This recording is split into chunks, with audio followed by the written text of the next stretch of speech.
Salve, querites, bienvenidos un día más a la taberna de Castor y Polus, tu taberna de divulgación de historia antigua en general e historia greco-romana en particular. Bueno, he cogido los bártulos de viaje, voy a abandonar mi querida taberna del Vicus Toscus porque hoy vamos a ir a otra taberna. Vamos a abandonar Roma por la vía Apia en dirección a Brindisi. Allí cogeremos un barco, haremos escala en Apolonia e iremos siempre por vía marítima, que es mucho más segura que la vía terrestre y mucho más rápida, ya que un viaje hacia la tierra hacia la que nos dirigimos pues nos puede llevar perfectamente un par de mesecitos y esa ruta no está exenta de peligros. Por lo tanto, hemos decidido coger el barco en Apolonia.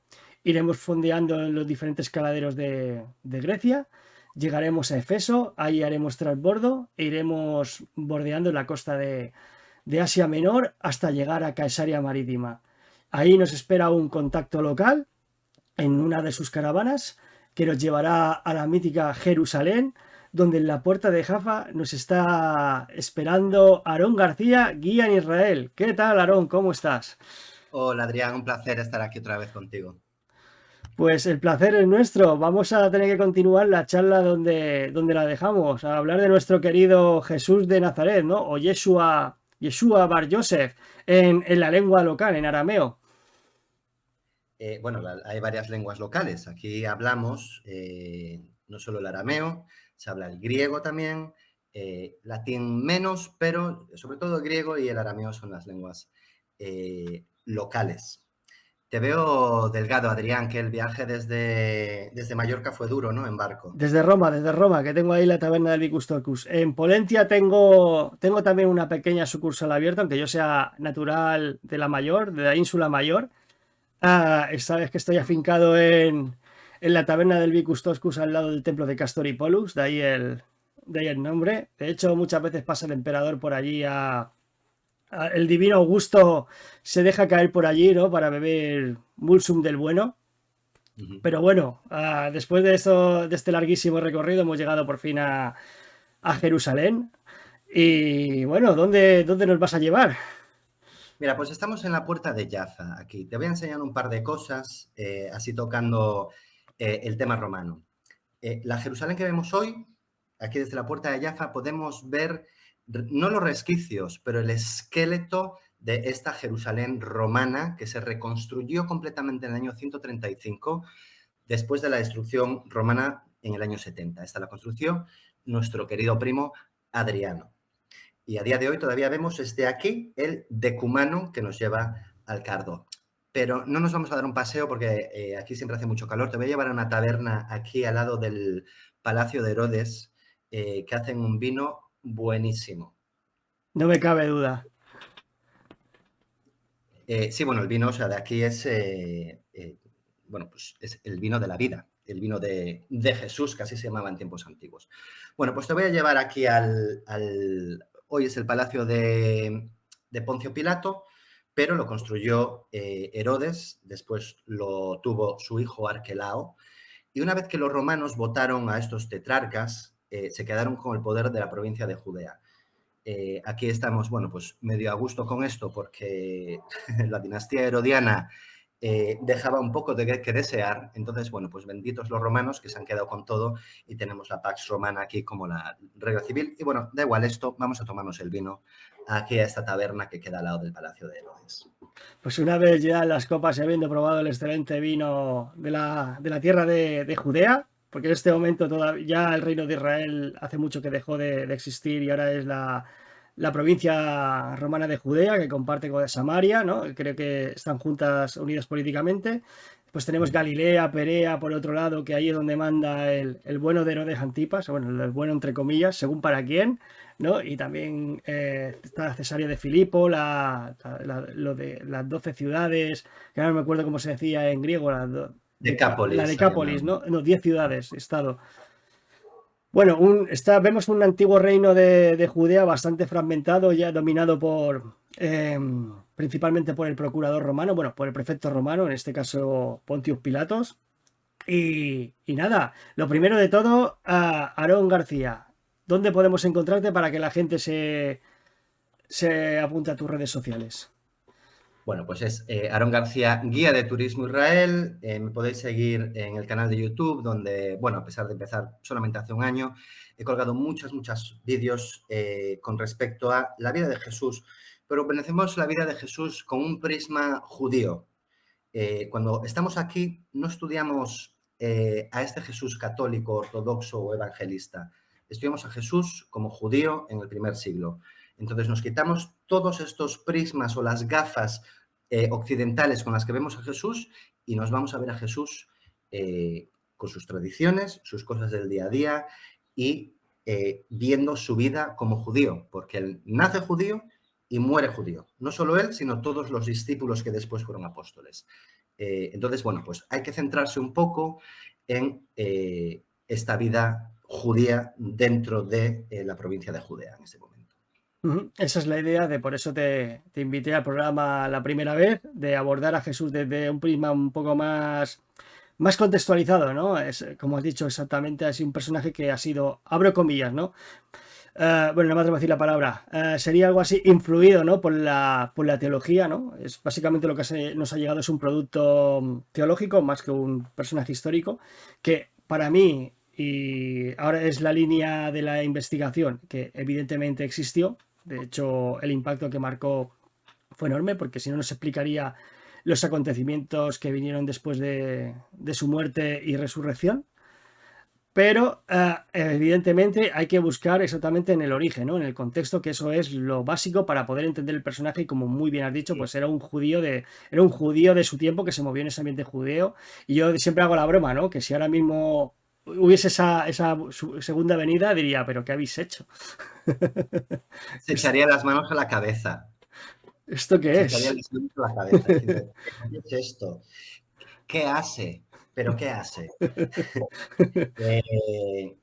Sí, sí. De hecho, por ejemplo, algo interesante de la vida de Jesús es que cuando él muere, después, dentro, y esto lo sabrás tú mejor que nadie, los romanos no aceptaban nuevas religiones. Ellos, por ejemplo, vamos a decir, llegaron a Judea en el 63 o algo así antes de Cristo, y les preguntaron, oye chicos, ¿vosotros qué practicáis aquí? Nosotros practicamos el judaísmo. ¿Y vuestro Dios cuánto es viejo? Bueno, pues nuestro Dios formó la creación, pero llevamos aquí pues 1500 años, más o menos. O sea, llevamos practicando nuestra religión 1500 años. Ah, bueno, pues todo bien, porque nuestros dioses vienen después, entonces son más poderosos, más importantes. Os quedáis con vuestro Dios local, no pasa nada. Ahora, cuando hablamos de religiones nuevas, esto lo que hacía era no solo le quitaba el poder divino a sus dioses, pero como tú sabes, o sea, hay muchos emperadores romanos que iban de Dios por la vida. Entonces es como un nuevo Dios no puede, no puede existir porque le hacen un poco frente a esta idea de un César Dios. Por lo cual, bueno, pues no se aceptaban nuevas religiones. ¿Qué pasó? Pues un momento que murió Jesús y el principio del cristianismo, o los que creían que Jesús era Dios reencarnado, esto no se aceptaba. Y de hecho, hasta Constantino, por 3 siglos, ha habido, pues, el cristianismo ha sido perseguido brutalmente. O sea, muchísimos de los mártires en el cristianismo vienen de este periodo, del periodo de las persecuciones. Después, cuando Constantino legitimiza el cristianismo y después Teodosio lo impone en todo el Imperio Romano, estaba prohibidísimo el estudio de Jesús, porque esto, por supuesto, o sea, lo que haría era cuestionar los evangelios. Y no se cuestionan, son absolutos. Y esto, bueno, pues es un poco lo que pasa pues con los puntos de vista cristianos hoy en día, que no te ofrecen entender a este Jesús histórico, a este Jesús judío en Judea. Y volvemos al punto donde lo dejamos exactamente, en el bautismo, porque este es uno de los ejemplos clásicos, clásicos, clásicos. Jesús, cuando se va al río de Jordán a ver a su primo hermano, a su pariente Juan Bautista, él va allí a hacerse un mikve de purificación, que es un baño de purificación que se hacía, todavía se hace a día de hoy, pero bueno, en tiempos antes del templo, antes del año 70 después de Cristo, eran baños de purificación. Y de hecho había una obsesión con esto. ¿Por qué necesitas purificarte? Porque están los cerdos de los romanos aquí haciendo un banquete y se meten una pluma en la boca para vomitar la comida y seguir comiendo. Porque hay aquí un templo de Venus o de Afrodita en el que están fuchicando todo el día. Porque mira qué poca ropa lleva, mira esas estatuas, idolatría, modestia, la ruptura de las dietas koshers, todo lo que significaba el Pax Romana o la cultura romana era despechado en el judaísmo. Por lo cual, de alguna manera, esta igual, vamos a decir que es mi interpretación, es esta obsesión por la purificación en tiempos de Jesús. Ahora, él se fue a hacer un baño de purificación junto a su primo, que él tenía, bueno, pues tenía un grupo de seguidores y lo consideraban una persona sabia, lo consideraban un profeta de alguna manera. Jesús se va a hacer el baño de purificación, se mete, se inmersa en el agua y cuando sale, se abren los cielos y dice, este es mi elegido. Dios habla por primera vez. Y ahí hablamos del bautismo. Señoras y señores, Jesús nunca se bautizó. Jesús se hizo un mikve de purificación.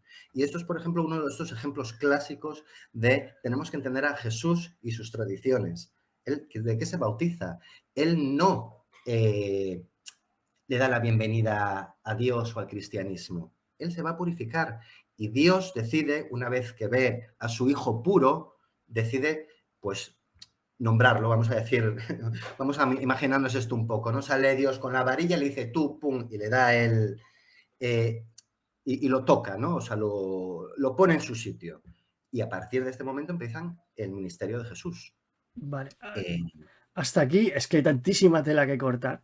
O sea, podemos coger el bautismo, ¿no? El hecho del bautismo lo podríamos decir que, o sea, es un, digamos que es un ritual que existe dentro de la cultura judía que los primeros cristianos de alguna manera resignificaron y readaptaron a lo que sería el culto nuevo. No sé si me he explicado bien. O sea, sería una resignificación precisamente de este ritual. sí, Un mira, por sentido nuevo. ejemplo, aquí y por ejemplo bueno, te puedo hablar de aquí que es lo que mejor conozco, ¿no? Las iglesias del periodo bizantino, sobre todo si fue construida en el siglo IV, los baptisterios eran medio bañeras. A día de hoy, bueno, pues las primeras generaciones de conversos, de paganos conversos al cristianismo, incluso de judíos que eventualmente se hicieron cristianos, ellos tenían que pasar por este proceso de conversión, sobre todo los paganos, ¿vale? Ahora, ellos tenían que hacer el bautismo y se hacían en baptisterios en los que te metías entero. Y hay muchísimos, muchísimos. A día de hoy los baptisterios es la conchita en la iglesia para el niño, porque a día de hoy no hay apenas adultos que se conviertan al cristianismo. Entonces no tienes que hacer el baño entero o ese proceso. Vemos la evolución del mikve judío convertido en el bautismo cristiano. Y muchas de esas tradiciones son súper claras, pero claro, no las estudiamos. Otra, es que ya empezamos a saltar en el tiempo, pero la voy a contar porque estamos explicando cómo algo judío de repente, o sea, se cambia al cristianismo. Cuando hablamos de la última cena, Jesús bendice el pan y el vino, ¿vale? Esto es lo que se hace todas las cenas de Shabbat, todas las vacaciones judías y se hace en la Pascua. Jesús está celebrando la cena de la Pascua. Y en la cena de la Pascua se bendice el pan y se bendice el vino. Esto no es una tradición cristiana, esto es una tradición judía. Eso sí, al decir Jesús que el pan es su cuerpo y el vino es su sangre, él lo que hace aquí es no solo el primer sacramento, bueno, el segundo sacramento, ¿no? El primero el bautismo, el segundo la Eucaristía. No solo nos introduce la Eucaristía. Lo que aquí Jesús está demostrando, y me encanta esta frase, es que Él es el Rey de Reyes, que Él tiene dominio de el pan, que es el fruto de las cosechas de la agricultura, en una civilización que está basada en la agricultura, la mayoría de la economía, el pan y el vino. El pan está compuesto, bueno, pues de diferentes elementos, ¿no? Pero vamos a decir trigo, cebada. Y el vino, uva. Estos son 3 de las 7 frutas de la Biblia. Lo que hace él es los frutos de la tierra. Yo soy el fruto de la tierra. Comed de mí. Entonces vemos como una tradición que hoy, por ejemplo, un viernes por la noche, me voy a casa de mi familia y hacemos el kiddush o lo que es la cena del Shabbat, pues el hombre mayor de la casa hace la bendición del pan y el vino. 2000 años después. Esto se hace en las iglesias representando el cuerpo y la sangre de Cristo. Y como de estas hay, así de ellas. Pero bueno, vámonos al bautismo, que era donde estábamos. Sí, no, me ha venido muy bien para entender este tipo de ritual, ¿no? Y de hecho, o sea, yo tengo entendido, corrígeme si me equivoco, que Juan el Bautista estaba englobado en una serie de predicadores de su época que iban predicando que el fin del mundo era inminente y claro, el bautismo se podría entender precisamente como vamos a estar limpios porque la llegada puede ser dentro de 3/4 de hora y tenemos que estar preparados para afrontar esa venida del reino de Dios. Que ahí también podríamos debatir si es una venida terrenal, o sea, que se abrirían los cielos, Dios cabalgaría liderando a su ejército de arcángeles para destrozar a los romanos o sería algo más místico, más metafísico. Pero básicamente Hombre, había que estar limpito para uh-huh. estar preparado para la llegada, de ahí el ritual. Sí, y mira, hablando de Juan, no solo Juan, pero o sea, que está escrito en el Evangelio de Juan. Juan era un místico. Juan lo que nos hace enseñar a través de su Evangelio es Jesús como hijo de Dios. Y por ejemplo, en esa época, disculpa, en esa época en Judea, disculpa, tenemos varias sectas judías. Tenemos los fariseos, los saduceos, los esenios, los celotas. Ahora vamos a romper un poco esta diferencia social. Tanto los fariseos como los saduceos, estas nuevas sectas o denominaciones vienen cuando llegan los griegos e imponen la cultura griego-romana, ¿no? El principio. Ahora, los saduceos, que eran los que llevaban todo el tinglao del templo, eran las élites. Básicamente Jerusalén y el judaísmo se basa en torno a Jerusalén, en torno al templo, en torno a la casa de Dios, rituales y ofrendas. Esto era el judaísmo de aquel periodo. Yo a veces lo envidio, ¿no? Porque el judaísmo de hoy es otra cosa. Digo, ojalá pudiese ir yo, pues me voy al templo, nos hacemos una barbacoa, es una cosa súper laica, con música, tal. Era otra festividad, o sea... Bueno, pues los saduceos, ellos pasaban por el aro, básicamente. Los griegos querían, ellos cumplían, pero básicamente lo que querían era mantener su posición de gobierno o de control en los asuntos del templo. Pero los asuntos del templo es lo que lleva toda la vida en el judaísmo. Bueno, pues otra cosa que los diferencia a los saduceos son que ellos no creían en la resurrección. Entonces, esto vemos que lo que hacen los saduceos es, se quedan un poco con los principios del judaísmo sin estar afectados por los griegos, porque esto de la resurrección viene de otras culturas, que infectó de alguna manera, o infectó, ni que fuera el COVID esto, que Sí, permeó, afectó, influenció. influenció, que no me salen las palabras, que influenció la cultura. Entonces los fariseos sí creían en la resurrección. Y eso es importante porque, vamos a ver después cómo esto toca en este momento Jesús, ¿no? Ahora, los fariseos lo que hacían era como, mira, la Torá fue escrita hace mucho tiempo, chicos. Tenemos aquí a los griegos. Tenemos otras situaciones que no teníamos hace 300 o 400 años. Incluso a día de hoy, si pones... hace igual 200 años la gente no tenía luz en casa, pues hoy sí. Una interpretación. Ellos lo que hacían era interpretaban la Torá. Por ejemplo, en la Torá hay 613 mandamientos, que es leyes, que es lo que dicta que tú eres judío. Bueno, a pesar de venir de ser judío de madre. Pero tú tienes que seguir esas 613. Ahora, una de ellas es que en Shabbat, el sábado, no puedes encender un fuego. Vale, está perfecto. Hoy yo no enciendo ningún fuego, yo le doy a un botón o con el teléfono directamente me pone la calefacción o lo que sea. Bueno, pues la interpretación viene siendo, no enciendas un fuego, hoy se dice no utilices la electricidad. Bueno, pues los fariseos fueron los primeros que empezaron a hacer estas interpretaciones sobre la Torá, lo que son las escrituras. Y después tenemos aquí, es donde tocamos a Juan, hay los esenios. que eran los místicos. Ellos tenían la base en Qumran o en Qumran, que está, bueno, pues no muy lejos del sitio del bautismo, ¿vale? Y allí estaban ellos. Tenían una vida, eran como el único movimiento monástico judío que existió, eran estos señores, los esenios. ¿Por qué supongo yo que Juan el Bautista era esenio? Bueno, ¿qué haces haciendo mikves en el Valle de Jordán, que está justo al lado del sitio donde estaban los esenios? Y después, si vemos la semántica que se utiliza en el Evangelio de Juan, él habla constantemente de los hijos de la luz y los hijos de la oscuridad. Ahora, los hijos de la luz vienen siendo ellos, que están purificados. Y esto hablamos del desierto, que es un sitio en el que la espiritualidad pues brilla. Y tenemos estos momentos de Moisés recibiendo la Torá en el monte Sinaí, desierto. Jesús, como veremos después del bautismo, los 40 días y 40 noches en el desierto. Incluso Mahoma recibió su profecía con el ángel Gabriel, que le dijo, lee en el desierto, en el monte Gira. El desierto forma una parte fundamental de la espiritualidad en el monoteísmo.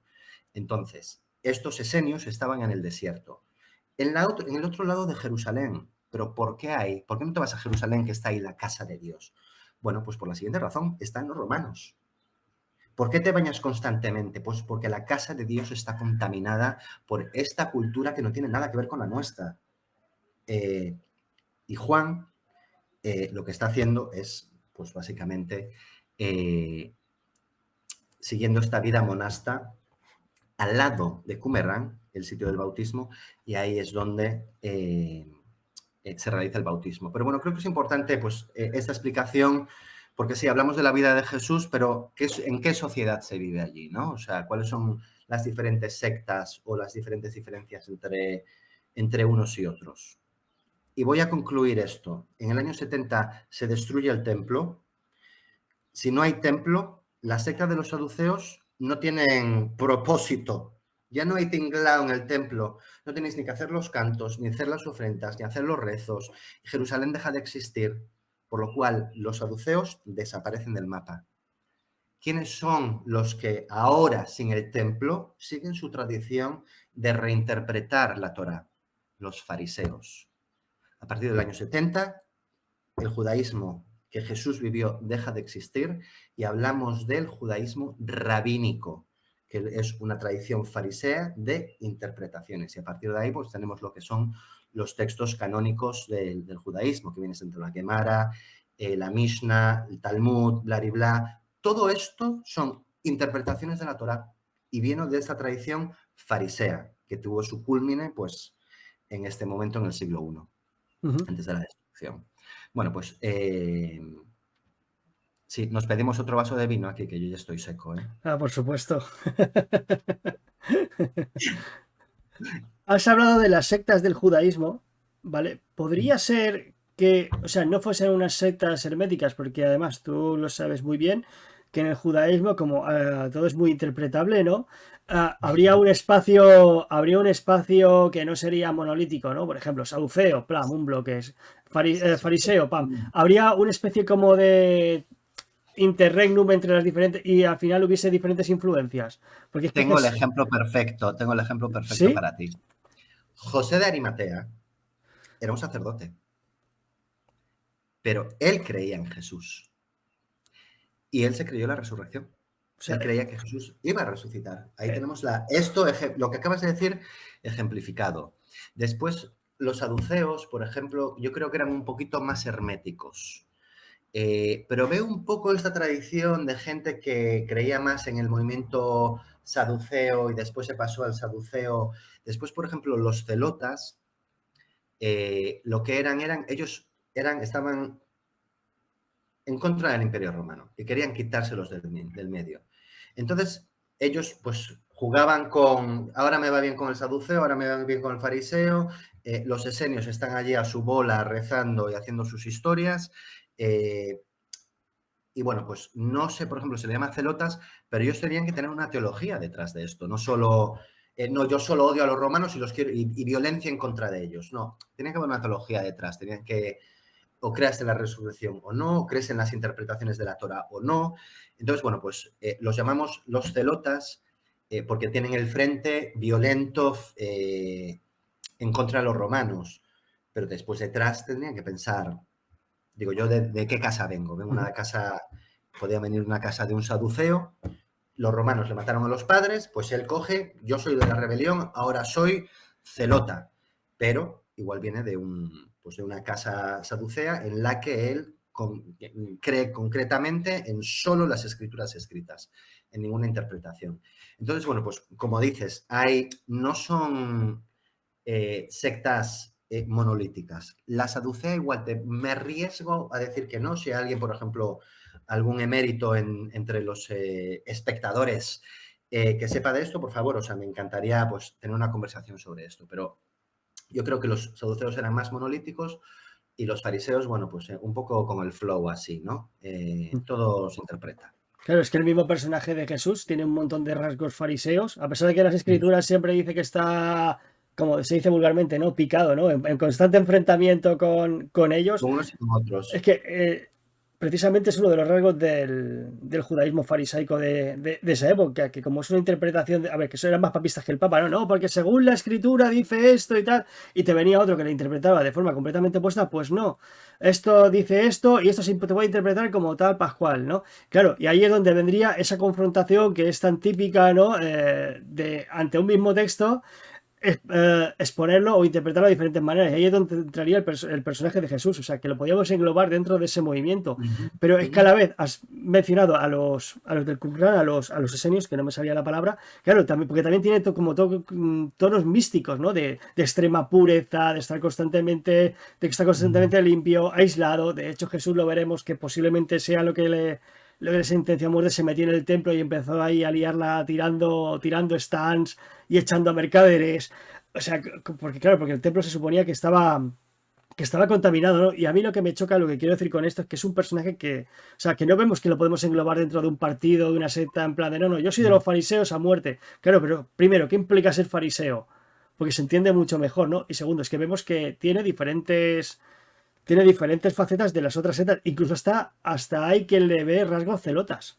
Porque, porque en una cosa que sería hacer un spoiler muy grande, cuando a él le toman preso en Getsemaní, uno de sus seguidores, que creo que es el famosísimo San Pedro, le corta la oreja a uno de los siervos de la guardia del templo. ¿Qué hace, Sí, sí. ¿qué hace armado? O sea, ¿Qué hace armado? ¿Qué hace armado? Pero bueno, luego Jesús va, lo toca y se la pone de vuelta a la oreja, así que bueno, sí, todo bueno, bien. eso es más bonito, ¿no? Eso es como, vamos a arreglar esto que se nota Bueno, demasiado. me cortó la oreja. No, la oreja la tienes puesta. Me arrestas a mí, a él no.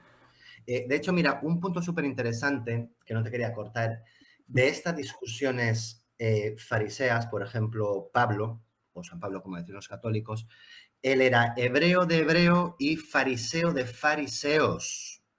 ¿Qué quiere decir esto? Hebreo de hebreos. ¿Por qué otros hebreos había? Habría los hebreos helenistas, los saduceos. Y fariseo de fariseo, que viene de estirpe propia farisea, o sea, que sus descendientes vienen de fariseos. Por lo cual, o sea, él no está romanizado o helenizado de alguna manera.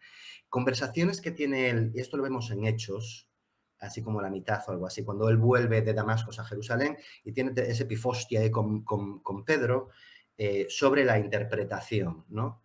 En la que, bueno, él sigue, por ejemplo, yendo al templo a rezar, pero ya dice que no es una obligación ir al templo, que la obligación es Jesús y a través de él viene la salvación. Entonces, por ejemplo, vemos ahí esta discusión entre Pedro y Pablo que vemos un choque tectónico de la evolución de estos pensamientos. Y bueno, pues sigue evolucionando, pero bueno, esto es otro podcast que vendría siendo la historia de la Iglesia.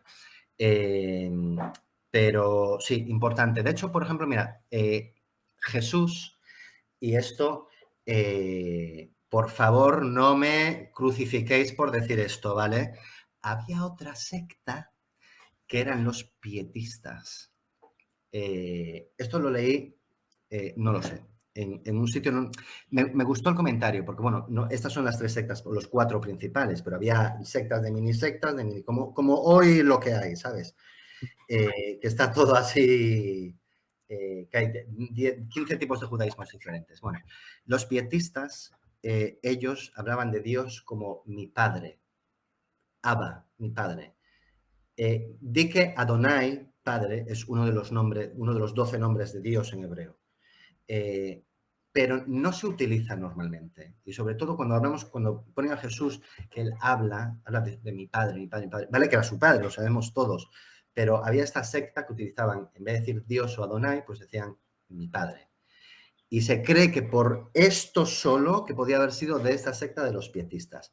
Pero bueno, si quieres borrar esta parte, la puedes borrar. Esto es algo que leí hace 10 años y me quedó así en la cabeza diciendo, pues puede haber sido, porque ni era saduceo, ni era fariseo, ni era esenio, ni era una combinación, bueno, era todo en contra de esto, era el Hijo de Dios y venía a traer una palabra nueva, o la nueva promesa al pueblo.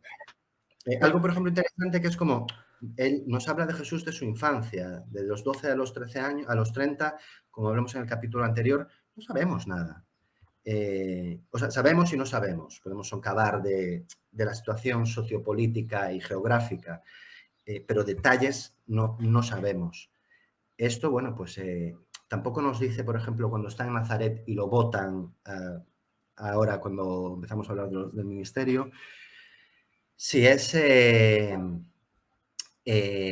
si este confrontamiento es con un pensamiento de los fariseos que lo votan o de los saduceos, no sabemos, o sea, provoca a todo el judaísmo en ese momento, ¿no? Y de hecho, otra vez me voy al futuro, cuando estamos en este momento del juicio, esto sale en Juan 17, creo que es, que nos habla de los judíos, se dice saduceos, fariseos, no sé si dice celotas también, pero básicamente pues, te describe todo el tipo de judío que estaba allí reclamando pues el castigo de Jesús. Ellos querían que lo apedreasen, pero el castigo para los romanos era la crucifixión. Entonces vemos a todos ahí haciendo piña. Sí. Lo que estaban de acuerdo era que se lo tenían que quitar de en medio, que algún día tenemos que llegar a ver por qué.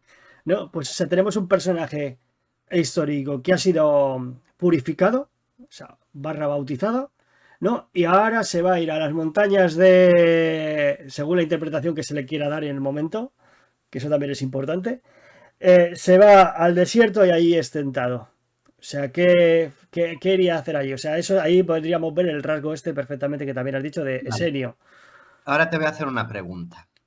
¿Cuántos días está en el desierto? La mítica cifra que sale en 1000 sitios de la Biblia, ¿no? 40. 40. Vale, pues 40 días de Moisés para recibir la Torá, 40 años en el desierto, los 40 días, y hay tropecientos 40 tanto en el Antiguo como en el Nuevo Testamento. El 40 significa cambio. ¿Qué cambia aquí? Pues cambia de la vida privada de Jesús a su vida pública. Nos está haciendo un cambio. Y no solo el cambio de Jesús como humano a Jesús como hijo de Dios. Ahí tenemos ese cambio. Y él se va en el desierto porque, como hablamos hace unos minutos, es en el sitio en el que más conectado estás.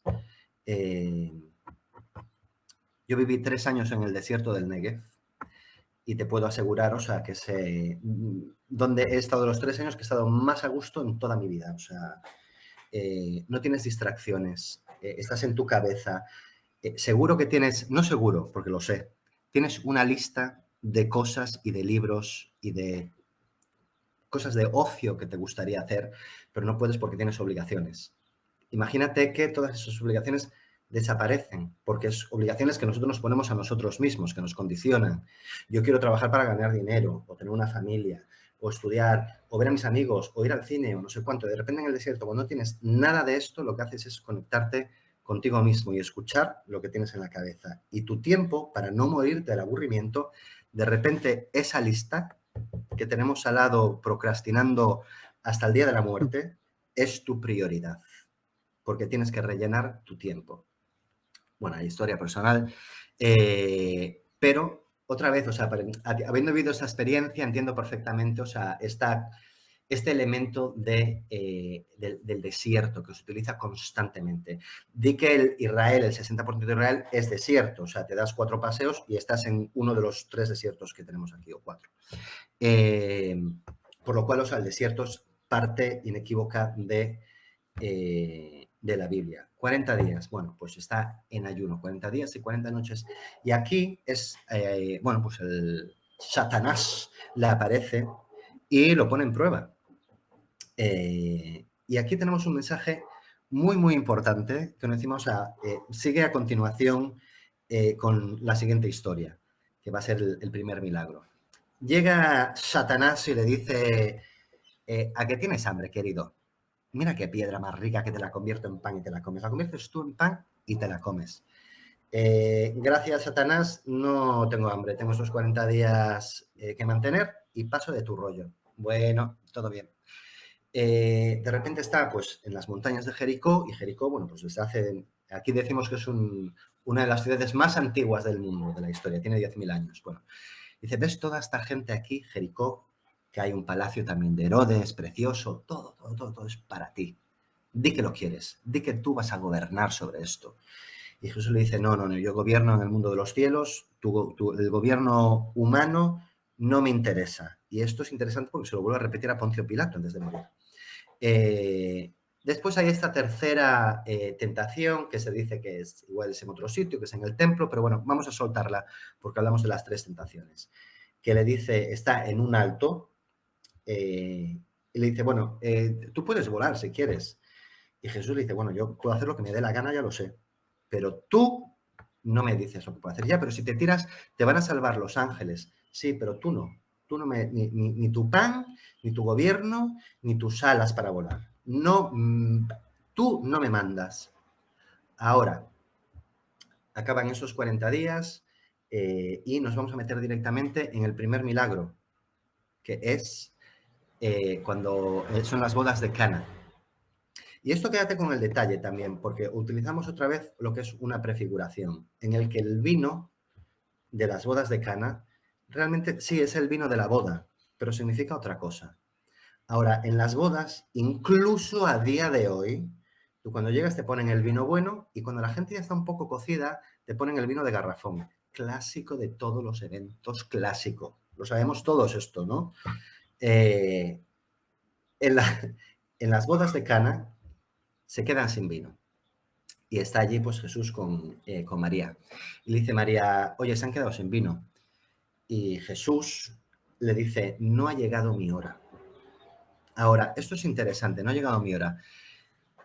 Esto a nivel social, los judíos somos muy mamitis, ¿vale? O sea, somos judíos por parte de nuestra madre y bueno, pues una madre es una madre, ¿sabes? O sea, y en el judaísmo igual, no voy a decir que tiene un papel más fuerte, ¿no? Pero eso nos creemos nosotros. Nosotros somos hijos de nuestras madres, por eso somos judíos.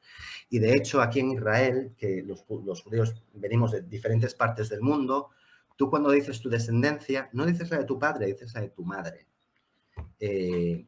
Ahora, en el siglo I, Jesús tenía una mamitis increíble, o sea, estaba muy, muy, muy apegado a su madre. Ella la sigue desde el principio hasta el fin.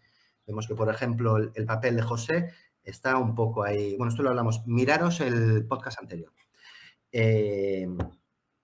La figura del padre no es pesada, ahí está la figura de la madre, la figura de María. María le dice, se ha acabado el vino. Imagínate, nos estamos imaginando que le está haciendo con el codo así para que haga algo. Jesús le dice, no ha llegado mi hora. Ahora, esto a nivel social, tú a tu madre no la desobedeces, porque te viene la zapatilla boomerang que no sabes por dónde te cae en la cabeza. Entonces, esto es shocking. Es como, ¿cómo? ¿Cómo dices que no a tu madre? Interesante en este pasaje, que eso es muy, muy, muy corto, pero nos dice muchísimo. En el pasaje, no ha llegado mi hora. Punto. Jesús después le pide al maestro Sala que le traiga los 6 cántaros de agua. O sea, no sé si hubo igual hay una edición en el Nuevo Testamento en el que nos corta, pues igual la Virgen María dándole un cachete a Jesús por decir, pero ¿cómo se te ocurre contestarme o decirme que no? No sé cuánto. Bueno, inmediatamente obedece a su madre, pero le dice a su madre que no, ¿Por qué le dice a su madre que no? Porque solo su padre le da órdenes, solo Dios le comanda a él. Incluso aunque su madre le dice, haz algo, no ha llegado mi hora, madre. Punto. La frase después, Jesús le pide al maestresala los 6 cántaros de agua. Ahora, sabemos que normalmente el primer vino viene después y el segundo vino, el que te traen después, es el de garrafón.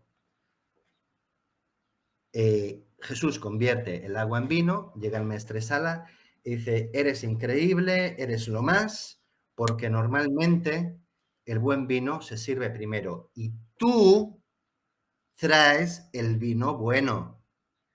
¿Qué trae Jesús? Que no es el vino. ¿Qué nos trae Él? Nos trae otra vez la salvación, que a través de Él tendremos la vida eterna. El vino no es vino, el vino es el judaísmo. Que el judaísmo es malo ya, que Él, Jesús, nos trae el vino bueno. Bueno, Entonces, más que malo, a lo mejor sería mejor decir, o sea, que estaría caducado, ¿no? Que sería el viejo judaísmo está muriendo, yo traigo el nuevo judaísmo, ¿no?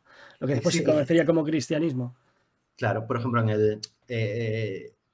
para los judíos nosotros recibimos la Torá y esta es, bueno, perdón, la promesa que se le hizo a Abraham y nosotros mantenemos esta promesa. Ahora, esta promesa está hecha al pueblo elegido. Tú si no eres judío, no entras dentro de esta promesa, estás fuera. Ahora, a través de Jesús, tenemos una nueva promesa. Y ahí es cuando Jesús pues abre las puertas a todo el que acepta a Jesús, pues tendrá la misma recompensa que el pueblo elegido. Entonces el pueblo elegido ya no es un club VIP, ya de repente es todo el mundo que tenga la tarjeta Jesús, vamos a decir, ¿vale? Tarjeta Y esto, Jesús, buen recurso. sí, tarjeta Jesús. Y esto, por ejemplo, lo vemos clarísimo en Hechos, o sea, como Pablo, cuando se va en sus misiones, por ahí, el primero intenta tener contacto con las sinagogas, con los pueblos judíos, que como tú sabrás, casi, corrígeme, pero un 10% de la población del Imperio Romano era judía. Él se iba, Grecia, Turquía, tal, a los sitios judíos. Ahí hacía base. Y después se iba a los paganos. Pero tú imagínate, ¿vale? La locura en ese momento de llegarle a un pagano que tiene 400 dioses y que llega Pablo y le dice, no, nosotros los judíos somos el pueblo elegido, pero mira, tengo aquí una oferta de tarjeta Jesús que si tú crees en él, vas a tener la vida eterna. Lo corrían a palos en todos los sitios. Es decir, pero este señor está fatal de la cabeza. O sea, que me viene él con, ya no solo con un monoteísmo, que es una idea súper radical en ese momento, sino que a pasar del eres monoteísta y es exclusivo solo para los judíos, pero ahora ya está abierto al resto del personal, a los gentiles. Sí, bueno, aquí discrepo. Y voy a decirte por qué discrepo.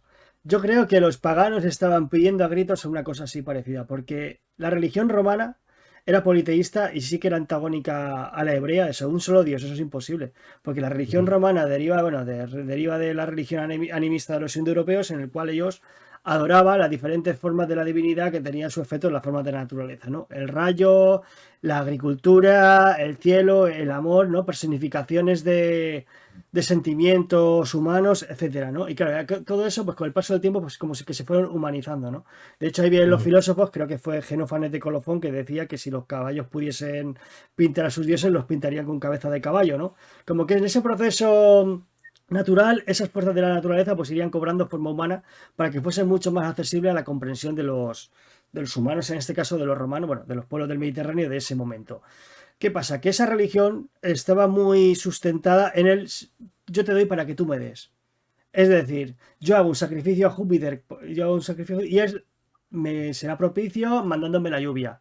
Yo hago un sacrificio a Marte y él me dará el valor suficiente para poder ganar la guerra o para acobardar a mis enemigos. Yo haré un sacrificio a Cunina, la diosa de los partos, para que mi hijo nazca sano y salvo y no se muera en los primeros días de nacimiento. En eso básicamente muy reducido, que tengo un podcast con el doctor Marco Almansa Fernández de la Asociación Religioso que hablamos sobre la religión romana, que ahí lo podéis ver mejor, ¿no? Pero básicamente el principio de la religión romana funcionaba Así, ¿no? Claro, el politeísmo era, digamos, pues, podríamos decir que se asociaba precisamente a eso, ¿no? A las diferentes fuerzas de la naturaleza que habían cobrado forma humana. Así, cutre salchichero para que todo el mundo pueda entenderlo, ¿no? Esa es la idea clave, ¿no? Ya digo que esto tiene mucha más paja, pero si no, no acabamos hoy. ¿Qué pasa? Que viene el pueblo, bueno, vienen los hebreos, que ellos en un principio adoraban a su Dios, pero ellos no negaban la existencia de otros dioses, solo que ese era el suyo, su Dios nacional. Y después con el devenir y con el paso del tiempo, pues dice, no, no, los demás ya no valen, solo queda este, que es a lo que confrontaba con los romanos. Pero si no voy mal, y corrígeme si me equivoco, los romanos, que eran bastante magnánimos, en plan de mientras vosotros no me tocáis las narices con vuestra religión, yo sigo permitiendo que hagáis vuestra bola. Aunque yo no la entienda. Tú, de hecho, creo que en el templo judío, corrígeme, se hacía un sacrificio en honor al emperador romano, Sí, sí, pidiendo por la salud. todos los días, algo así. Ajá. Claro, era como un, bueno, aceptáis que el dominio romano o la supremacía de Roma, porque en ese momento, bueno, ahí también entraríamos en las relaciones clientelares, que es, guau, porque el sistema político de esta época es apasionante, a la vez que enrevesado, ¿no? Pero bueno, que al final me derivo. Lo que vengo a decir que la religión romana tenía una carencia que no ofrecía esperanzas a la población mundana. O sea, la vida era miserable, te podía matar un gripazo o un resfriado, cualquier cosa, claro. Ahí entraban en jugar los cultos mistéricos. Pero ¿qué pasa en los cultos mistéricos? Que eran súper enrevesados, tenías que hacer una serie de ritos que eran súper engorrosos para poder entrar, después encima te tenías que callar la boca, porque si no ya perdías todo el efecto que habías conseguido con ellos, pues claro, por eso eran mistéricos, ¿no? Que no se sabe, y de hecho se sabe muy poco sobre ellos precisamente porque ese era un requisito indispensable, ¿no? El secretismo total. Claro, y llega San Pablo en ese momento que dice, que os traigo la tarjeta de Team Jesus y que si morís, si vais a misa los domingos, a ver, súper súper simple en esto también, ¿no? Si vais a misa y creéis en él, ya está, arreglado. Guau, digo, pues esto es un chollo. Y yo creo que precisamente la gente estaba esperando un mensaje así para ser aceptado. Y de hecho ahí viene el auge del cristianismo a Sí, lo sí. largo de la segunda mitad del siglo primero. Esa es mi idea, ojo. No, no, no, o sea, y sí, tienes toda la razón, o sea, pero él iba con el eslogan de vida eterna, o sea, y entiendo ahora tu punto de vista bueno, él lo que hizo fue plantar iglesias y de ahí el crecimiento del cristianismo. Obviamente muchísimos aceptaron, pero lo que nos dice Hechos y todas las epístolas es que lo corrían a palo en cada sitio en el que estaba, casi, o sea, eh, hasta el punto de que lo tuvieron que arrestar porque estaba causando allí un lío que no veas y lo decapitaron al final en Roma. Pero sí, la movida también con él era como Jesús era rey. Ahí Y, está.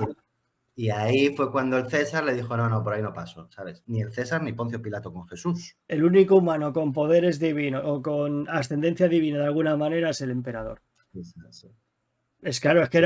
era un desafío a su autoridad. Yo creo que Claro, venía. claro.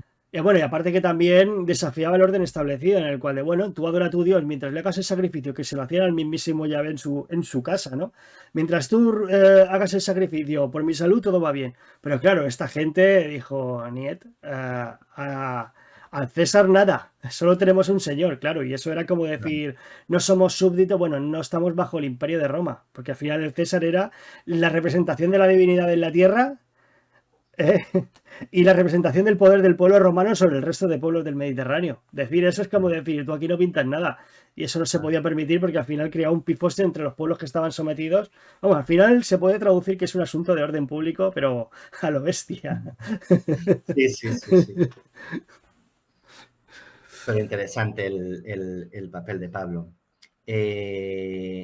¿Dónde podemos seguir? Estamos en los ministerios. ¿Qué más Sí, podemos hablar? Los sí, la boda de ministerios. Caná. Podíamos aceptarla también como, bueno, podíamos interpretarla, ¿no? Como de hecho, como un recurso literario para decir que él era la alianza nueva, ¿no? O sea, una primera, el spoiler de lo que vendría, ¿no? Como la persona Sí, que al final renovaría la alianza.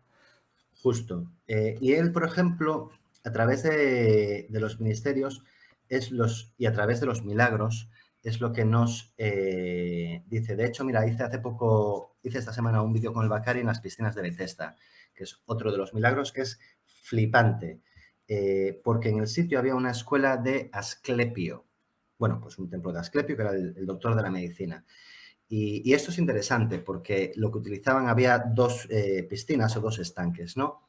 El primero era natural y el segundo, bueno, pues del agua del primero lo llevaban al segundo. Al agua del estanque solo tenían acceso los del templo de Asclepio. La historia, igual te la conoces tú mejor, estos peces con electricidad, no sé cuánto, o incluso anfetaminas de medicina antigua que hoy hemos perdido completamente. Este conocimiento todavía existía en este momento, ¿no? Lo que se decía era como, bueno, podemos curar más o menos casi todo, menos la ceguera y a los paralíticos. Ahora, y esto lo vemos constantemente, vamos a enfocarnos en este milagro de Bethesda, en el que vemos a este paralítico y Jesús le dice, levántate, coge tu varilla o tu camilla y vete. Lo que está demostrando aquí Jesús es que Él tiene el poder sobre la vida. Hablamos anteriormente el poder sobre la agricultura, con el pan y el vino siendo su cuerpo. Él es el dueño de la agricultura, es el Señor, es el rey de la agricultura. Aquí hablamos que es el rey de la medicina. Ujú. Porque, dice, vosotros que reclamáis, bueno, esto entre paréntesis, ¿no? Vosotros en el templo de Asclepio que declaráis, que curáis, no sé cuánto, yo no necesito el agua para curar. No necesito un truco, no necesito una medicina, necesito solo la palabra.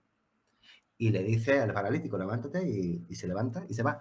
Otro, por ejemplo, en la piscina de Siloa, él utiliza el barro, que el barro es tierra con agua, el agua de Siloé. En tiempos antiguos, el agua de Siloé era el agua que realmente, o sea, sin agua no hay vida, y era el agua de este Jerusalén bíblico.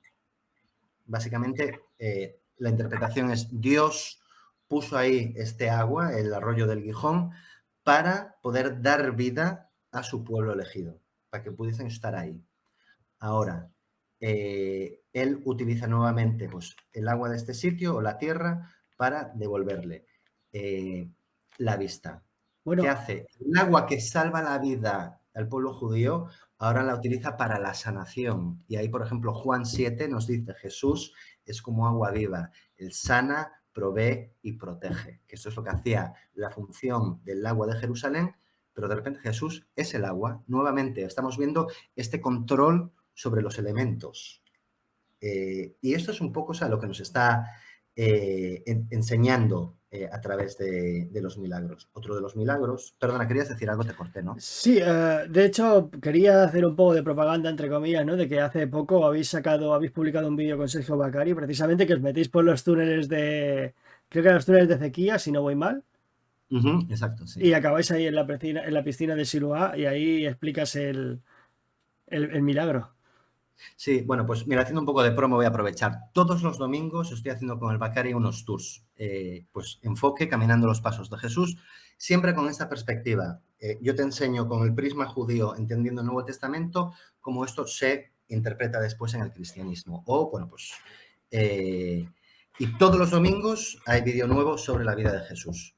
Y tenemos los dos últimos, fueron básicamente nos metemos por los túneles de Ezequías y hacemos la piscina de Siloa. Y me imagino que colgará este domingo el siguiente el de la piscina de Bethesda.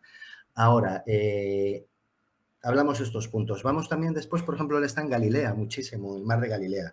Como dijiste tú, Galilea está separada por Galilea y después por la Decápolis, que es pagana. Galilea es judía, la Decápolis pagana. Ahora, no me acuerdo ahora del nombre, el dios del mar, Ageón o Agón o El dios de del los mar. peces. ¿Cómo es el dios que tiene una cabeza de pez? Ay, es un dios cananeo, puede ser. No, no, yo creo que era ese. Puede ser, ¿eh? Ahora pues ya no estoy seguro. Bueno, Porque se utilizaba la agricultura, un elemento, dios de tal. Bueno, pues el dios de los peces, vamos a llamarlo, ¿vale? Ageón o algo así se llamaba. De hecho, por ejemplo, el, se dice que las ilustraciones primeras que hay de esto se parece mucho al gorro, al clóister que lleva el Papa, que tiene así como la cabeza de la forma de un pez abierto. Bueno, da igual, esto punto aparte.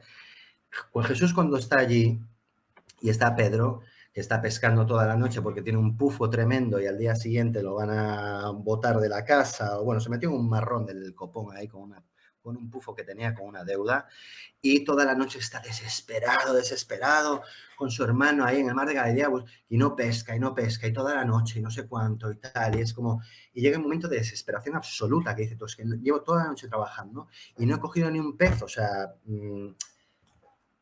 llega Jesús y le dice, mete la red allí. Y hay este momento en el que bueno, Simón Pedro pues lo cuestiona. ¿Qué me estás contando? Llevo toda la noche aquí pescando. ¿Vienes tú ahora que eres de Nazaret a decirme a mí cómo tengo que pescar? Que te metas allí, chaval. Que metas la red ahí. Mete la red y de repente saca pues tropecientos peces. Ahí lo que vemos es que lo que está enseñando es que él tiene más poder que el Dios de la gente de la Decápolis. En el mar de Galilea, el tema industrial era la pesca. Por lo cual, o sea, dentro de los judíos, pues, di que podía haber alguno que creyese o que hiciese algún ritual o alguna ofrenda para este Dios para poder tener pescado. Y Jesús lo que hace es como le da como un bofetón a estos. Del palo, no, solo a través de mí. Yo también tengo control sobre el mar y sobre los peces y sobre la pesca.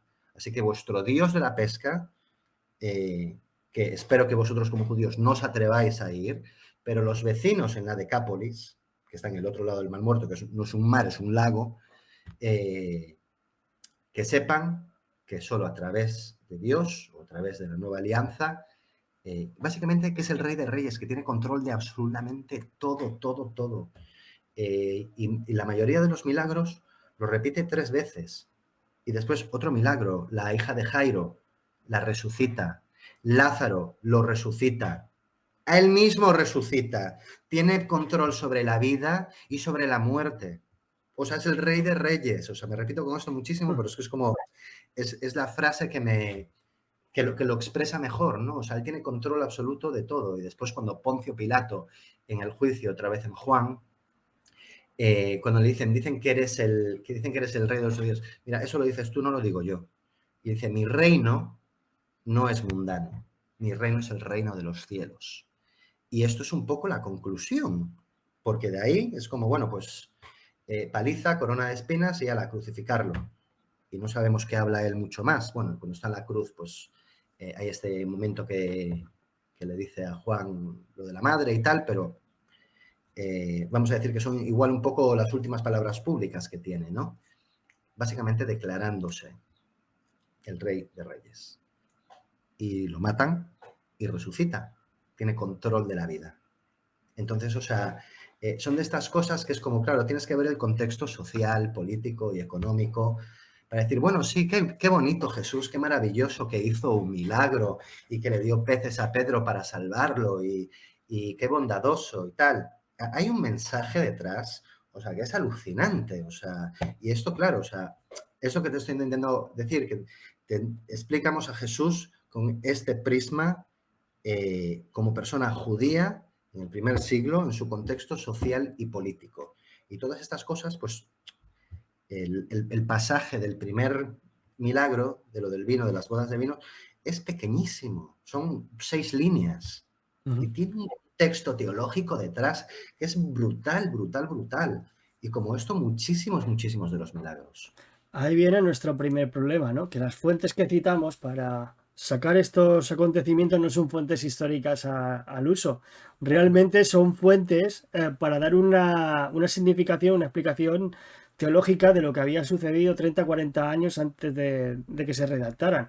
A ellos no les interesa que ese señor un día cogió, se levantó por la mañana, se fue a comprar el pan a Cimo, se fue a celebrar la Pascua con sus vecinos y lo mataron por hablar demasiado. A ellos lo que les interesa es vender, bueno, más que vender, ¿no?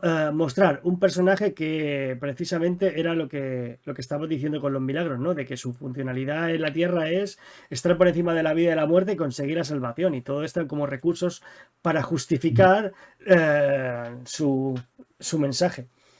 lo has clavado ahí, Adrián, o sea, es así mucho, o sea, yo llevo trabajando de guía muchísimos años, he hecho, no sé, cientos de peregrinajes con peregrinos aquí de diferentes denominaciones, y realmente, o sea, veo la reacción cuando haces estas explicaciones en la gente, ¿sabes? Es como, pero se quedan flipados. Dice, viene este judío aquí ahora a contarme la historia de Jesús que no tenía ni idea. Digo, chicos, pues es que este texto bíblico, o sea, no es igual tan fácil o Jesús nos ofrece la nueva alianza. Genial, estupendo, compramos barco, aceptamos.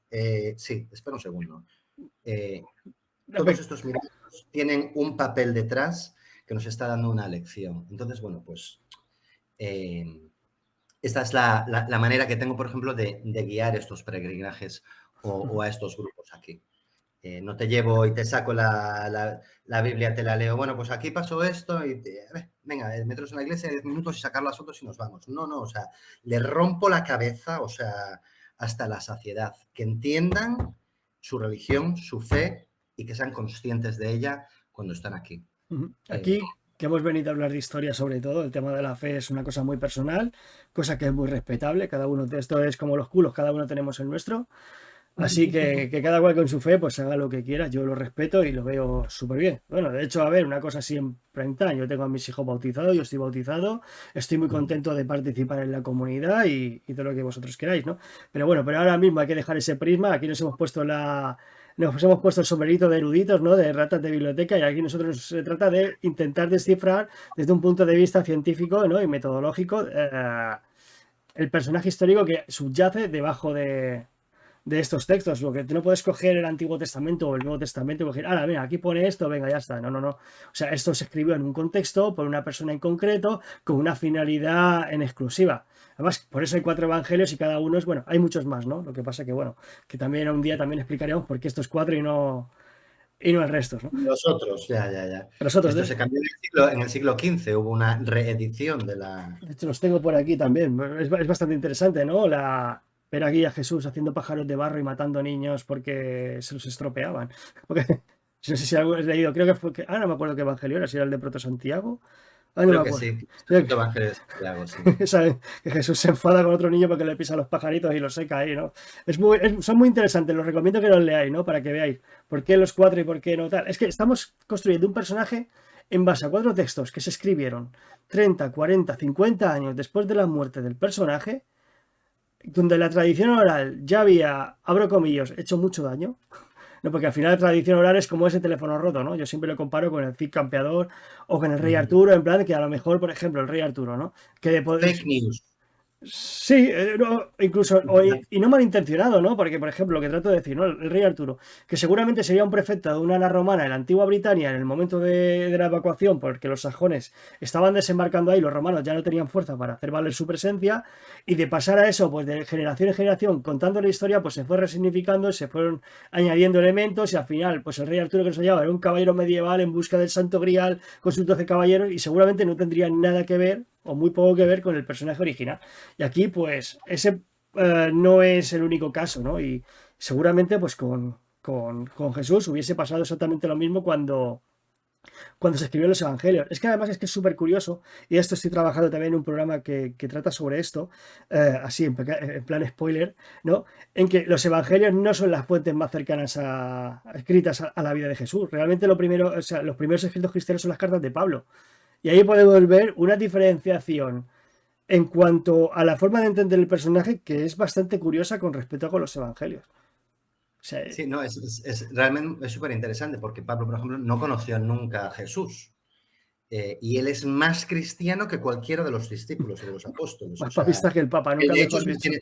cuando vuelve a Jerusalén le pone las cartas en la mesa a Pedro. Digo, pero tú de qué vas, A chaval. Pedro, es que, y corrígeme, creo que fue a Santiago, hermano del Señor, que fue el que se hizo cargo de la comunidad, que eso también lo podemos tratar si quiere. Santiago el menor, el hermano de No, Jesús. Santiago el menor era un apóstol, pero que había otro Santiago que era uno de los 4 hermanos que narra Marcos. Esto lo dicen los evangelios, no lo digo yo. Lo que pasa es que, bueno, ahí también hay una controversia porque unos dicen que era Delfos, que eran los primos. Bueno, ahí ya Sí, cada uno barre para casa y ya nos metemos en un jardín del que salimos lapidados como San Esteban, sí. ¿no? Pero bueno, que lo que dices de Pablo es que es verdad, que se planta en Jerusalén y Santiago, uno de los cuatro hermanos, que creo que eran Santiago, Judas, Jacobo, no sé si me dijo alguno más, y Jesús, eh, pues de estos que se hace cargo de la comunidad, el siguiente era Santiago, bueno, Santiago Jacobo es el mismo, echa a Pablo de la comunidad. Se imagínate, Sí. los cristianos que bien venido, bueno, los protocristianos que bien venido estaban en los años en los siguientes años a la muerte del maestro. Es que también es un personaje que al morir tan pronto, claro, yo creo que el mensaje no estaba acabado y al final cada uno lo tuvo que resignificar de la manera en plan de ¿qué habrá querido decir? Y cada uno barrió para casa según su contexto cultural, su forma de entenderlo y tal, pues cada uno, porque había apóstoles para aburrir, ¿no? Unos predicaban una cosa, otros predicaban otra, así hasta que llegamos a Nicea, que se están todos matando entre ellos y que llovían incluso literalmente, y perdón por la palabra, que llovían las hostias y no las consagradas, precisamente. Creo que es San Nicolás que le mete una galleta a Arrio por decir que no tenía. Es verídico, ¿eh? Sí, San Nicolás, Papá Noel, ¿no? El personaje en el que está basado Papá Como Noel. yo. Algo así, algo así. Que le mete un sopapo a Arrio por decir que Jesucristo no tenía naturaleza divina. O sea, en ese punto Ah, no, estamos, bueno, ¿eh? pues lo de los concilios es para, Es otro no para, podcast. no, no es otro podcast, es como una Una vida. saga. Mira, de hecho, por ejemplo, cuando tengo que explicar a veces cuadra, ¿no? Y dices, bueno, haces Chalcedón, no sé cuánto, que de repente, bueno, pues ¿por qué se separan la iglesia o el cuerpo principal de la iglesia entre las 4 iglesias del este, ¿no? Que os vienen siendo los, a ver si me acuerdo, armenios, coptos, sirios y etíopes. Y se separan de la iglesia principal. ¿Por qué? Bueno, pues porque unos dicen que Jesús tiene 2 naturalezas, una humana y otra divina. Y los otros dicen que Jesús tiene una naturaleza que es ambas, humana y divina. Bueno, pues a mí que me den de comer aparte, que me lo expliquen, porque, y estos, los concilios básicamente es, no, pues ahora es separado, no, pues ahora es junto, pues ahora no sé cuánto, ahora vamos a meter a María también en el tinglao. Es como, y a partir de ahí, bueno, pues vemos que el cuerpo de la iglesia se va dividiendo, o sea, No, es que que, así acabó. Que claro, llegaron los árabes imponiendo el Islam y mucha gente dijo, aquí no tenemos problemas de que si la naturaleza divina, que si la terrenal, que si el hijo, que si no es hijo, que si arriano, nada, esto no está. Y claro, mucha gente se convirtió en masa porque era muy fácil de seguir. Si es que al final volvemos a la economía, ¿no? Lo que pasó en el siglo I con el cristianismo primitivo, al final vemos que en el siglo VI, el siglo séptimo sería ya, que mucha gente, pues claro, pues abrazó esas ideas porque ahorraba un montón de problemas. y lo mismo que pasó con los conversos en España, ¿sabes? Era como tú tienes tu familia, 3 generaciones, te va súper bien en los negocios. Si me hago cristiano, me quedo con todo y me va bien, venga, pues me hago cristiano, ¿sabes? Es como muchos de ellos más cabezones, era como, bueno, pues me piro de aquí y lo que sea, pero muchos de los conversos se quedaron pues por esa misma razón. Bueno, Dijeron, bueno, yo creo que ahí la eh, Inquisición también jugó un papel bastante interesante, porque mucha de la gente, por contra de la que la gente cree, la Inquisición no se creó en España, además porque muchos países europeos tenían la suya, bueno, países o estados europeos, porque en este momento no existían los países Estado-Nación como los conocemos, ¿no? La Inquisición en España se fundamentó en encontrar si tú no tenías ascendencia morisca y judía, no estaba para quemar, claro. no estaba para quemar brujas. No, no, no, para nada. Aún encima, por ejemplo, mira, algo que, por ejemplo, siempre decimos, la Inquisición, o por ejemplo, cuando digo aquí en Israel que soy español, Inquisición, digo, no seas ignorante. La Inquisición, vamos a decir, en Castilla y en Aragón, en España, no tocaron a los judíos. No los tocaron. ¿A quiénes tocaron? A los conversos. Vale, di que había conversiones forzadas a tutiplén, ¿vale? O Hay que sea, decirlo. hay que decirlo, pero bueno, es una cosa semántica, ¿no? Me dicen, no seas ignorantes, ¿sabes? O, por ejemplo, los judíos de España. En España no hubo nunca judíos, porque antes era Castilla y Aragón, pero bueno, son juegos de semánticas, ¿no? Es como, nos hacemos los listos y tal, las ratas de biblioteca que somos, pero me encanta poder corregir, es como, no, ahí te tengo que poner el punto sobre la I porque no sabes de lo que estás hablando, ¿no? Entonces, de estas cosas que se dicen. Pero sí. Total, después de este paréntesis vamos a volver al siglo primero. Bueno, antes de llegar al Domingo de Ramos, tenemos un personaje público que se dedica a predicar por el ancho por el ancho y largo de Israel de que él es el enviado por Dios que viene a restablecer el reino de los cielos. Y aquí yo creo que ya nos tocaría un poco desempolvar lo que hemos dicho, o sea, debajo de estos recursos, o sea, ¿cuál podría ser el perfil del personaje? O sea, ¿qué sería lo más parecido a... Quiero, a ver, a la realidad, entre comillas. Lo de realidad lo cojo mucho con pinzas, ¿no? O sea, ¿qué podríamos encontrar realmente? ¿Qué tipo de predicador? Porque es que en esta época abundan mesías y abundan predicadores como churros. De hecho, creo que Flavio Josefo, que es la fuente principal no cristiana, dice, bueno, estaba Simón el Celote, no, Simón el Galileo, había un montón de personajes de un corte muy parecido a Jesús. Claro, o Sí. sea, era como que ellos estaban buscando de alguna manera por la independencia política y social del Imperio Romano. Estaban buscando, como todos los judíos, llevamos 5.875 años esperando al Mesías. Y esto a lo largo de la historia del judaísmo ha habido varios arrebatos de gente, no, soy yo. Y bueno, pues en ese momento en específico, es que encima hicimos una muy buena descripción antes de decir cómo los romanos, con su cultura aplastante casi, o sea, disminuía el judaísmo. Y él, lo que es interesante es que predica, mira, pues lo podemos resumir a lo mejor con esta frase que seguimos en Marcos, que dice, es más fácil entrar es más fácil, ¿cómo era? Es más fácil que un camello entre por el ojo de la aguja que un rico entre en el mundo de los cielos. Eso que nos dice, bueno, pues si incluso lo podemos hablar ahora, o sea, Jesús está hablando del 1% que hablamos hoy, ¿no? Que las élites consumen a la civilización a través de tasas, a través de, bueno, imposiciones, y Jesús lo que quería era, pues, un poco imponer el elemento humilde del judaísmo. Hay un elemento en el judaísmo que se llama el tikkun olam, que es la reparación del mundo. No sé si esto a lo mejor es posterior, ¿vale? Pero vamos a aplicarlo al tema. Jesús veía cómo está afectado el mundo y cómo nuevamente la gente se aleja de Dios. Y eso dentro del judaísmo lo tenemos muy, muy presente. ¿Por qué vienen los profetas? Vamos a decir que, te voy a poner un ejemplo, que es así muy mundano. Tenemos el teléfono, ¿no? Si tienes una aplicación nueva, tú lo que necesitas es hacer actualizaciones de vez en cuando para que el teléfono te siga funcionando, ¿verdad? Vamos a decir que el teléfono es la religión y de vez en cuando viene un profeta para arreglar lo malo que hay en el mundo. En el Antiguo Testamento lo tenemos clarísimo, idolatría, no seguir a Dios, no seguir los mandamientos, casarte con la fenicia, hacer, como decimos en España, judiadas, ¿no? Pues esto, lo que hacían los profetas, básicamente, los profetas son las actualizaciones. Ahora, en este momento se cree que el teléfono está roto, pero llega Jesús, ¡pum! Y te lo carga de batería. No sé si el ejemplo ha quedado bien o claro. Sí, sí. Pero es que volvemos a lo mismo. O sea, que él estaba englobado en una serie de personajes porque no era el único. Y de hecho, acabaron todos mal. Mira, de hecho, por ejemplo, también esto lo puedes ver en mis vídeos, que tengo obsesión con el rey David. Y el rey todo en el Antiguo Testamento, cómo está escrito, nos habla de este Mesías, de la llegada. Y todo indica a Jesús constantemente.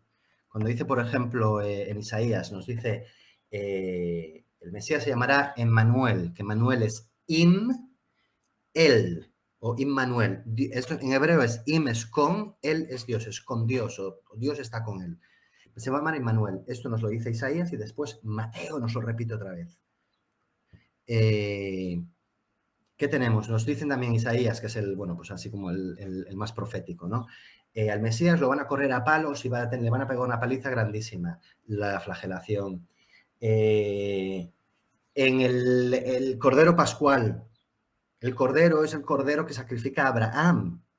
Tenemos la historia de un padre que va a sacrificar a su hijo, llega el ángel y dice, no, esto no está bien.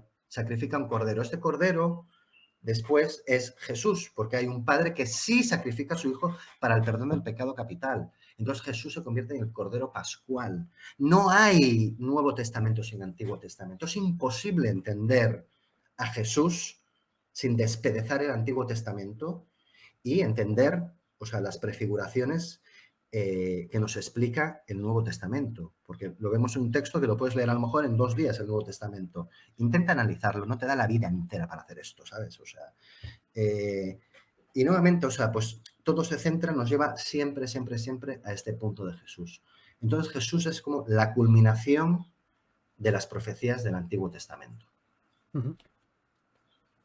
Yo lo veo como un personaje englobado dentro de su tiempo, que al final lo que buscaba de alguna manera o de otra era la liberación política y social de Roma. Nunca lo dijo abiertamente y no se podía tampoco decir abiertamente porque en el contexto en que fueron escritos estos textos y se fueron predicando era un suicidio, se acabó la comunidad.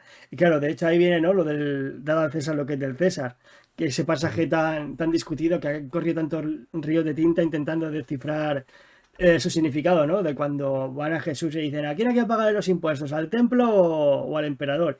Y ahí se estaban, claro, ahí era una emboscada, bueno, lo que nosotros conocemos como una encerrona en toda regla, ¿no? Pero bueno, él fue bastante hábil, hizo una 13-14 que tampoco le salió tan bien, ¿no? Porque incluso algunos le echaban que fue uno de los motivos por los que le acusaron para ser condenado. Y es una razón bastante de peso en ese momento. Mira, de hecho creo que podemos hacer esto para la tercera sesión y hablar de la pasión de los últimos días. Hablamos así un poco de la introducción, hoy hicimos los ministerios, podemos hacer la siguiente sesión para que la tengas así calentita para Semana Santa. Sí, totalmente. Sí, lo que venía a decir con esto y a cerrar es en el sentido de que, claro, ahí vemos un poco el personaje que subyace debajo de estos recursos literarios que se emplean para explicar una teología, como el que estaba diciendo, a ver, venga, la moneda, ¿quién sale en la moneda? En la cara de Tiberio, creo que era, sí, Tiberio César, pues devolvérsela a él. Claro, ¿cómo puedes interpretar eso? Porque yo creo que no hay mensaje más ambiguo que ese, porque se puede interpretar de varias maneras, en plan de no, esta moneda dáselo a quien la ha acuñado, nosotros no la queremos, o no, sí, devolver los impuestos, claro, pero bueno, pero se ve que al final la primera opción fue la que pensaría mucho más adelante. Pues Aarón, casi tenemos a Jesús aquí a las puertas de Jerusalén montado en un pollino que viene desde Betania, en la última semana que hay, aquí sí que yo creo que también un podcast o dos, porque la última semana de Jesús es bestial, es una montaña rusa, partiendo de que realmente fue una semana.